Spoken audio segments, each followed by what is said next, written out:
అన్న ఏం పేరు అన్న నీ పేరు? శ్రీనివాస్. శ్రీనివాసులా? ఆయన ఫోటో పెట్టినావు, బొమ్మ పెట్టినావు, ఎన్ని రోజులైంది పెట్టి? 4 రోజులు.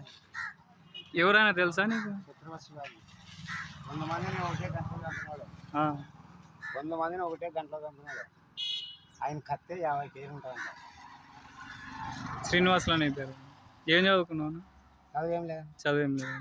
ఆయన మన హిందువుల కోసం పని చేసినాడు తెలుసా? అట్లా ఆయన కొడుకు సంభాజీ మహారాజ్. మన సినిమా వచ్చింది చూసినావా? జావా సినిమా చూసినావా? ఎన్నిసార్లు చూసినావు? అదే టీవీలో నేను పోయేతాలకు అప్పుడే కాయగూరలు అని అమ్ముకొని పోయేతాలకు అర్థం అయిపోయింది. చూడలే. కరెక్ట్ కదా. ఆయన కొడుకు చంపినాడు 1,00,000 మంది. మళ్ళీ ఆయన కొడుకు జైల్లో పెట్టి చంపినారు. ఎవరు చంపినారు? నీకే తెలియాలి. కరెక్టా? కరెక్టే. ఎన్ని రోజుల నుంచి చేస్తున్నాయి వ్యాపారం? 20 ఏళ్ళు అయింది. 20 ఏళ్ళు అయింది. అప్పటి నుంచి ఆయన ఇంట్లో చేస్తున్నా? ఇంట్లో ఊపినే అదే ఊపినే అమలు పెట్టుకునే మనసులో మన అన్నయ్య వచ్చింటే తీసుకుంటాం. ఎంత పడేది విగ్రహం? అదే 3